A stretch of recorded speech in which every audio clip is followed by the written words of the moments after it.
Hello 9th class students. Today we are going to start a new chapter in science. The name of the chapter is Structure of the Atom. It is chapter number 4 in our book. So students, let's start the structure of the atom. In this video students, or in this chapter, we will know many facts about the atom, that what is atom, what it made and what of it is made up, all these things, property of the atom, etc. Let's see what we are going to study under this topic. We will study what is an atom, Thomson's model, discovery of proton, discovery of neutron, Rutherford's model, Bohr's model, subparticles in atom, valency, atomic number, mass number, isotopes and isobars. So let's start students with the introduction. First of all, the atom was discovered by a scientist, John Dalton. Here see, name of the scientist who discovered the atom was John Dalton. Proposed the famous atomic theory in 1807. Atoms are fundamental unit of matter. Now the next topic comes, that is matter. It is the fundamental particle of the matter, but what exactly matter is? We will also discuss, we will also learn what is matter. And here, due to different atoms constituting them. Now let's see what is exactly the matter is.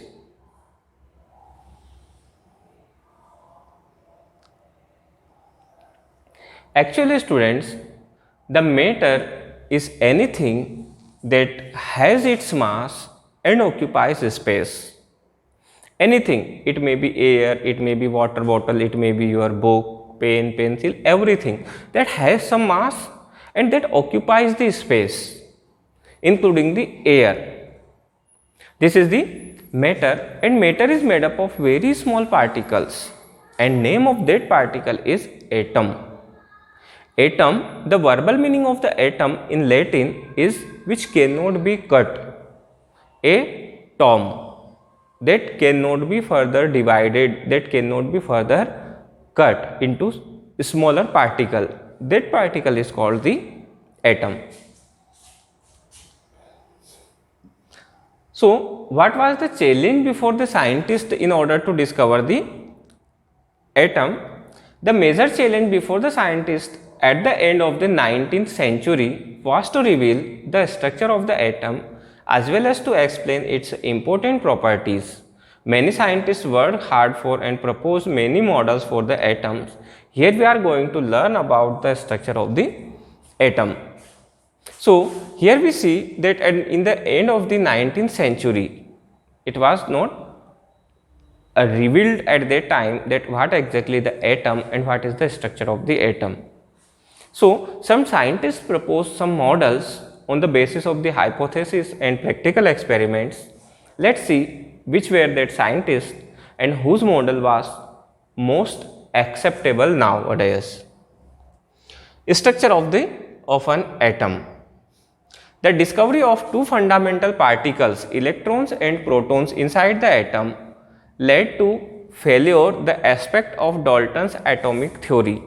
The Dalton's atomic theory that we have seen in the first slide, that matter is made up of the small particles which are called atom and which are not further can be divided.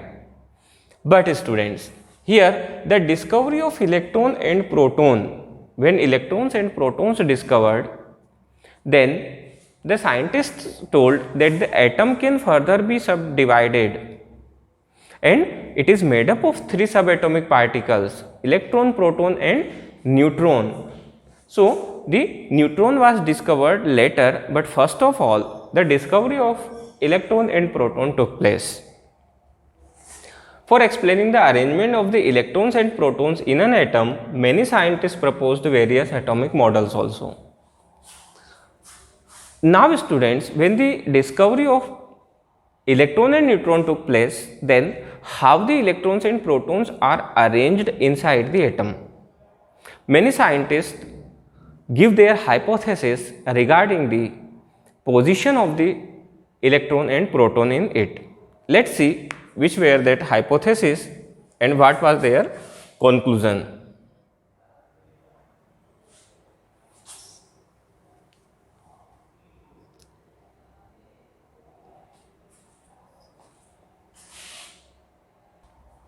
So let's start from the beginning. First of all, the matter. Matter is anything that takes up space and has mass. This is the simplest definition of the matter. Anything that has mass and it has its space, it occupies the space, that is the matter. All matter is made up of atom. Second point. Atom are the building block of the matter, sort of how bricks are building blocks of the houses. Just like a building is somehow made up of the very smallest unit that called bricks, in the same way any matter or anything is made up of the atoms, and atom is the smallest building block of that matter. Let's see the timeline of atomic theory. The Dalton's atomic theory. First of all, Greek model 400 years BC before the Christ, and Democritus. The name of the scientist was Democritus. Aristotle discovered 4 elements at that time. Second is Dalton model in 1803. It was 400 before the Christ and then 803 or 1803 Dalton's atomic model proposed. Then 1897 Thomson, Sir J.J. Thomson proposed their atomic model. Then next in 1911 a scientist Rutherford who gave the atomic model. Then after the Rutherford in 1922 Niels Bohr proposed his model of the atom, and then after the Bohr's model, wave model, or we can say that the modern model of the atom is proposed. So this is the brief timeline of the atomic theory proposed by the different scientists in different times or in different years. Now let's see about the atomic theory. Atomic theory, remember, first of all proposed by John Dalton from 1776 to 1884 was his lifetime. Now in this atomic theory, students, John Dalton told that all matter is made up of atom, that we have seen. Each and every matter is made up of the atoms. Second, atom is an element. Atom of an element are identical. For example, if we talk about the iron, then each and every atom of the iron are identical to each other.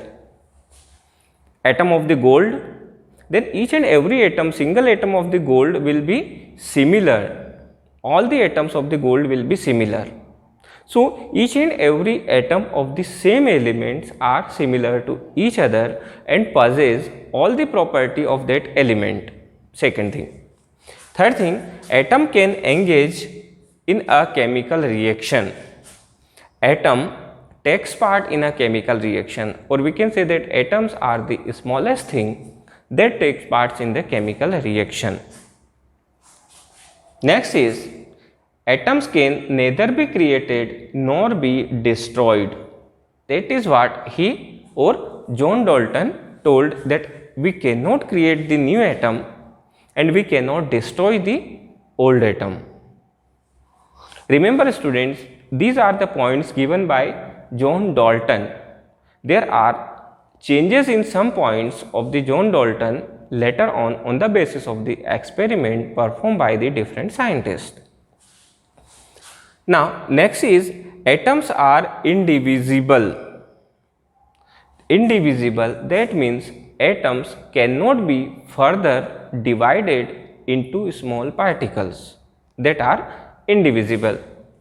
These are the major theories or major postulates of the atomic theory given by John Dalton.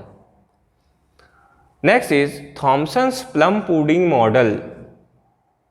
Here what the next scientist J.J. Thomson gave the atomic model, that how the atom is look like from inside and what is its structure.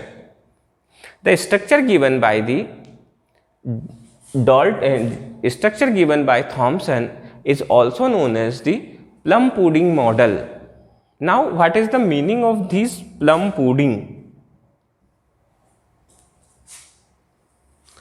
Plum pudding, it is exactly a new word for us. This plum pudding is, students, actually a dish in Western countries. This dish contains some particles or some grains randomly distributed inside the pulp, just like the seed of the watermelon present inside it. In the same way, this plum pudding dish is also made. So, in 1897, the English scientist J.J. Thomson provide the first hint that an atom is made of even smaller particles. Here, in this case, students,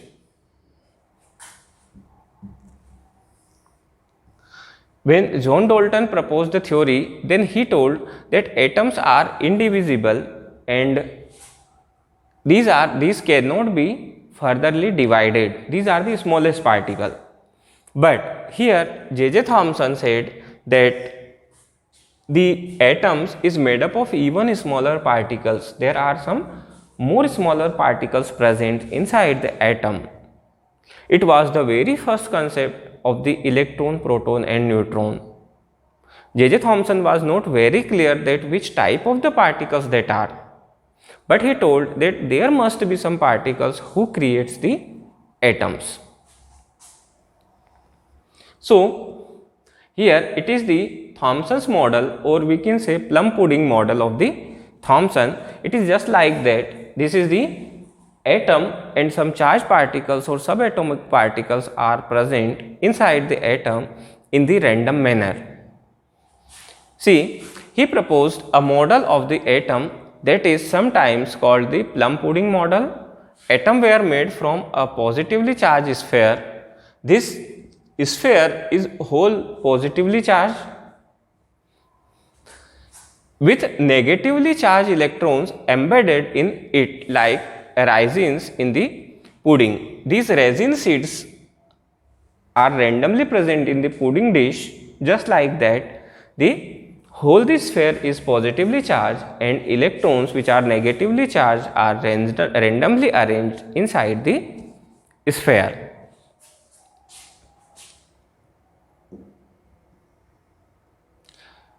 Atoms were made from a positively charged sphere with negatively charged electrons embedded in it, like the raisins in a pudding. The negative and positive charge are equal in magnitude. Their value, the value of one positive and one negative charge is equal to each other. That is, they are equal in magnitude, so that atom as a whole is electrically stable. Now, J.J. Thomson also explained the stability of the atom, that the number of the positively charged particle and number of the negatively charged particle both are equal to each other. That is the reason why the atom is electrically stable, or we can say electrically neutral. Now see Thomson's experiment and discovery of electron. Now J.J. Thomson discovered the electron.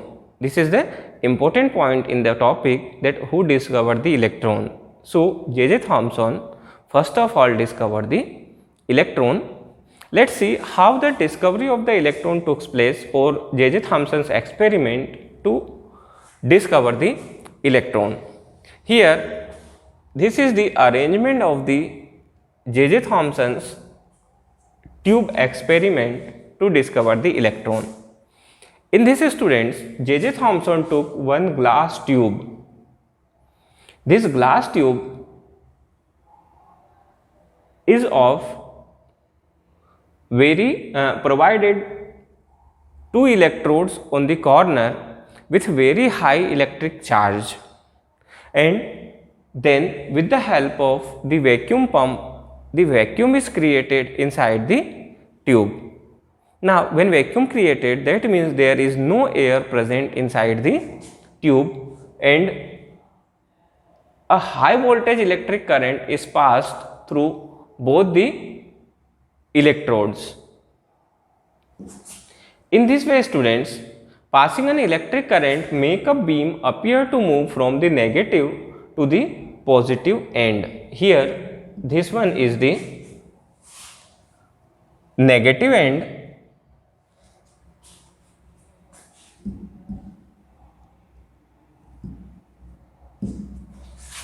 this one is the negative end, and this one is the positive end. So, when a high voltage is allowed to create between the two electrodes and vacuum is created, then here some rays, or we can say beam, this type of the beam appears to move from the negative to the positive electrode.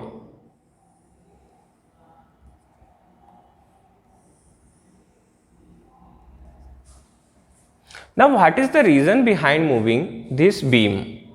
Let's see what Rutherford concluded from the experiment, what Thomson concluded from this experiment.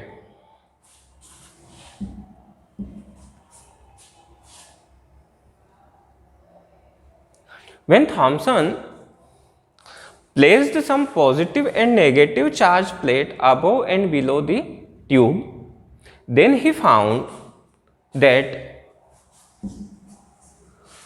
the rays or the beam get deflected towards the positive charge.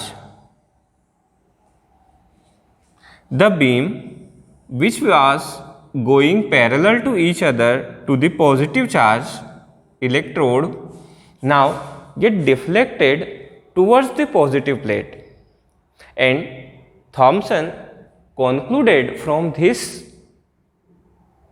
experiment that the beam was somehow negatively charged, because positive and negative charge attract each other, and this negative charge deflected other negative charge beam.